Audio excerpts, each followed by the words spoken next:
Cardio is often seen as a necessary evil in fitness, but it's much more than just a way to burn calories. It's about building stamina, endurance, and a healthy heart. Let's explore the different types of cardio, how to train for endurance, power endurance, and muscular endurance, why cardio is essential for your overall fitness, and how to make it fun. Welcome to Also Ninja Fitness, where we share our love for sports such as Ninja Warrior, Parkour, and Gymnastics to help you achieve the power, skills, and freedom of movement of the functional fitness athlete you are meant to be.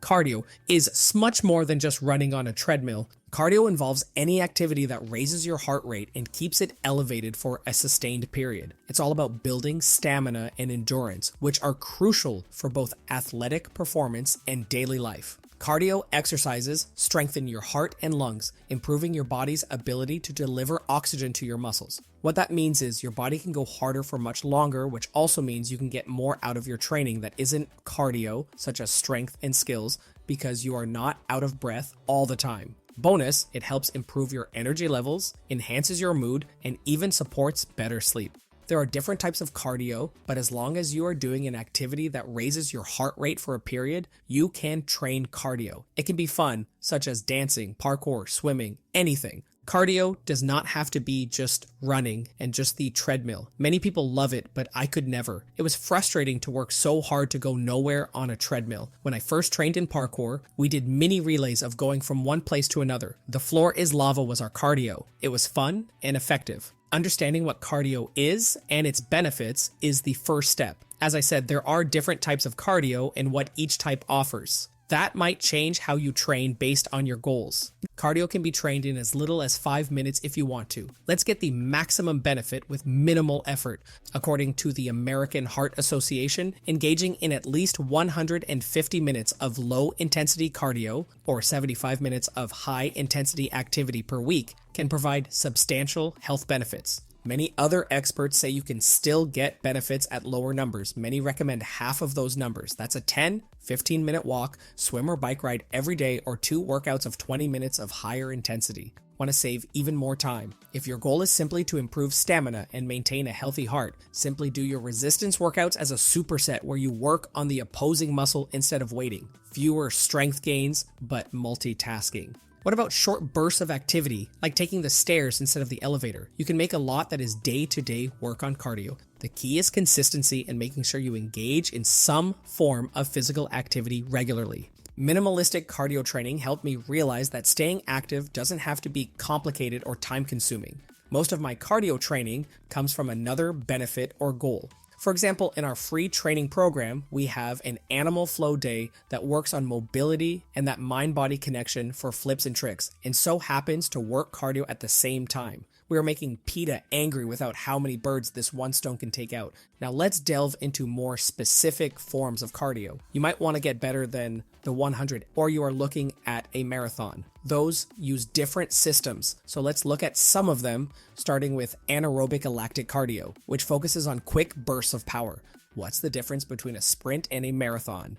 Anaerobic lactic cardio involves high-intensity efforts lasting around 10 seconds or less, which uses stored ATP and creatine phosphate in your muscles for quick bursts of energy. In bodyweight skill-based fitness, this can be related to explosive movements such as in short and powerful parkour lines, gymnastics, tumbling lines, and sprints. If you want to train it, you training similar to strength, short, explosive efforts with lots of rest. For example, practice explosive parkour moves or gymnastics drills for 8-10 seconds followed by 1-2 minutes of rest, repeating for 4-6 rounds, ensuring enough rest between intervals to fully recover and maintaining maximum intensity during the effort phase. This type of training is excellent for improving your explosive power and speed, essential for executing dynamic bodyweight movements efficiently and safely. Doing this type of cardio into my routine improved my explosive strength and power significantly. In Ninja Warrior courses, there are times when you need to push through a hard obstacle fast. It's like having 2 buckets of energy and you dip into one to save a little from the other. However, the average Ninja Warrior course is about 3 minutes, so there is another energy system that is perhaps more important. It's not a sprint, but it's not a marathon. Anaerobic lactic cardio typically lasts from about 10 seconds to 2 minutes. This is where glucose is broken down for energy, producing lactate. Lactate is a bit like the exhaust your muscles make when they're working hard and fast. If you keep going, it builds up, making that tired and sore feeling. The more efficient our bodies are, the less lactate or exhaust our bodies make. We're looking to train intervals that push you to near maximal effort for 30 seconds to 2 minutes, followed by shorter rest periods. For instance, perform a series of explosive parkour moves like a tic-tac, precision jump, and climb sequence, or do high-rep burpees or jump squats for 30 seconds to a minute, then rest for the same duration. Repeat for 6-8 rounds. This type of cardio is excellent for sports and activities that require sustained high-intensity effort followed by short rest periods, like ninja warrior courses or gymnastics routines. There are two ways people tend to train cardio. The first is the long runs on the treadmill, or the high-intensity interval training, or HIIT, which you can see in CrossFit or most boot camps. This is the style of training I prefer because you need to train a lot to get the benefits, and you don't need to do it every day. However, I know people who could go for a run for hours and love. So let's talk about that long-term endurance. Training for anaerobic lactic cardio pushed my limits and enhanced my performance in high-intensity activities. Now let's focus on aerobic cardio and how it builds long-term endurance. What happens when you last longer than 2 minutes? Aerobic cardio involves lower intensity activities sustained for longer than 2 minutes. This type relies on your body using oxygen to convert carbohydrates and fats into energy. For bodyweight fitness, this can relate to prolonged, steady-state activities like continuous parkour training, endurance calisthenics, or a longer skills session.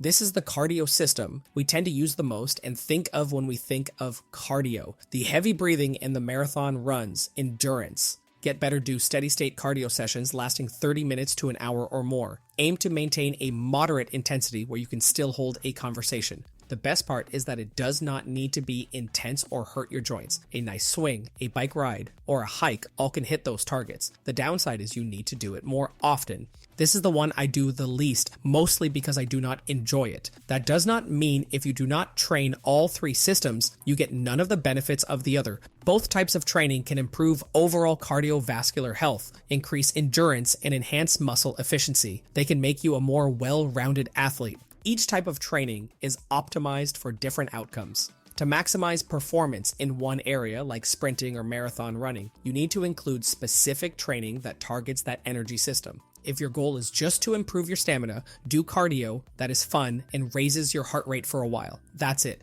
But we have been speaking about endurance. What about muscular endurance? What makes muscular endurance different from cardio? Cardio relies on getting oxygen efficiently through your body and dealing with the byproduct of lactic. Muscular endurance is the muscle's ability to be efficient with oxygen and its byproduct. It's oversimplified by cardio is the heart and muscular endurance of that specific muscle. There are some similarities and crosses in the systems that they use. When you're running, your legs are engaging in muscular endurance. Your legs could give out before your stamina because the muscles are not adapted enough, or your stamina could give out before your legs. Training for muscular endurance is similar to general cardio, focusing on exercises that involve high repetitions with moderate difficulty. Aim for 15-30 reps per set with short rest periods in between. Best part, science says that if we are doing up to 33 reps in a set to failure, we can still train for muscle growth and endurance. The myth of endurance means leanness is not exactly true. With less rest, you will have less muscle gains, but that is the trade. Training for muscular endurance has a very interesting feeling to it. Being able to keep doing push-ups or any move for a long time gives you a sense of control and pride that you can also get from strength, but not the same. I would much rather be able to train all day than be crazy strong and get tired when going up the stairs, but that is my personal goal. Cardio is a key component of overall fitness that shouldn't be overlooked in bodyweight skill training. To achieve optimal cardiovascular fitness, it's important to add different types of endurance training into a balanced routine. Each type of cardio plays a crucial role in overall fitness, along with muscular endurance. Start by assessing your fitness goals and current abilities. If you're training for a specific event like a Ninja Warrior competition or a parkour challenge, tailor your routine to meet those demands. If you want general cardio, do something fun that gets your heart rate up for a while. or do mini cardio sessions in the day, such as going upstairs or parking further away. Maybe try your workout session as a circuit to change it up, learn how to dance, or find a nice bike ride on the weekend. This variety keeps your training interesting and ensures you're developing a well-rounded level of fitness and making it a lifestyle rather than a specific session. Balancing different types of endurance training has made my workouts more effective and enjoyable. It's about finding the right mix that works for you and your goals. Let's wrap up with some final thoughts on the importance of cardio and how to stay motivated in your training. Cardio is essential for building stamina, endurance, and a healthy heart. Remember, if there was one thing you got from this, is that it can be fun. Use it as an excuse to do something that you would not done before. If you enjoyed this episode, make sure to subscribe and leave a review. For a free workout plan like we talked about earlier that has cardio involved in a fun way to also gain mobility and freedom of movement, visit our website at awesomeninjafitness.com or check the description. Keep pushing your limits, stay strong, and stay awesome.